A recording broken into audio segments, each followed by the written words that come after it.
পরিবার ও স্বজনদের সাথে ঈদ উদযাপন অন্যরকম এক আনন্দের, কিন্তু সেই আনন্দ স্পর্শ করতে পারে না প্রবাসীদের। এই আনন্দের কোনো ছিটে ফোঁটাও থাকে না লেবানন প্রবাসী এসব রেমিটেন্স যোদ্ধার মাঝে।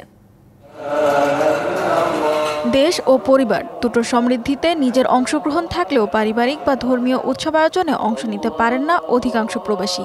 এরপরও শত কষ্ট নিয়ে পরিবারকে ঈদের শুভেচ্ছা জানান। বরিশালের মনির হোসেন দম্পতি দীর্ঘ 2 যুগেরও বেশি সময় বসবাস করছেন লেবাননে। স্বামী স্ত্রী দুজনেই কাজ করেন একটি স্বনামখ্যাত বিউটি পার্লারে। আছে 5 বছরের সন্তানও। মনির হোসেন জানালেন, জীবনের বেশিরভাগ ঈদই কেটেছে প্রবাসের মাটিতে। দেশে পরিবারের সাথে ঈদ পালনের ইচ্ছা থাকলেও প্রবাসের ব্যস্ততা জীবনের সব আনন্দ অনেকটা ম্লান করে দিয়েছে। ছোট ভাই ব্রাদার যারা ছিল, ছোট ভাই বড় ভাই যারা ছিল, তাদেরকে ইনভাইট করছি। তারা দুপুরে আসছে, তাদেরকে নিয়ে খাওয়া দাওয়া করলাম। তারপর চেষ্টা করছি যতটুকু নিজেরা চেষ্টা করি এখানকার পরিবেশটার সাথে খাপ খাওয়ানোর জন্য। ওয়ালটন ফ্রিজ কিনে অনেকের মতো আপনিও হয়ে যেতে পারেন মিলেনিয়াল। সেরা পণ্যের সেরা অফার। এমন গল্প প্রায় সব প্রবাসীরই। ভার্চুয়ালি যুক্ত হয়ে বাবা মা আত্মীয় স্বজনের সাথে ঈদের আনন্দ ভাগাভাগি করেন তারা।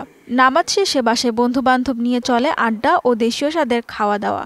ঘুম থেকে ওইটা ঈদের নামাজ আদায় করলাম। এখন এক বড় বাসায় আসছি, খাওয়া দাওয়া করলাম। এখন বন্ধু বান্ধব যারা আছে ব্যাপারটা সবার নিয়ে আড্ডা মারতেছি। তো আসলে আমাদের প্রবাসীদের এটাই ঈদ। যদিও প্রবাসী আমরা ফ্যামিলি ছাড়া ঈদ করাটা কষ্টকর, কিন্তু তারপরও কি করব, ভাগ্য এটা মেনে নিতে হবে। প্রবাসীরা জানান, বিশেষ এই দিনে প্রতিটি মুহূর্তে মনে পড়ে দেশ। চেনা মুখগুলো না দেখতে পারার কষ্ট। এই আলাপে কারো কারো চোখ ভরে আসে জলে। থাকে দেশে পরিবারের সাথে ঈদ না করতে পারার আক্ষেপও।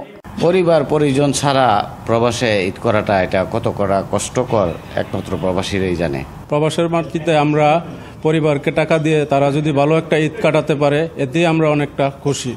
বলেন, কষ্টের টাকায় পরিবার পরিজন সুখে শান্তিতে ঈদ করতে পারছে প্রবাসী হিসেবে এটাই তাদের সার্থকতা। DBC news desk.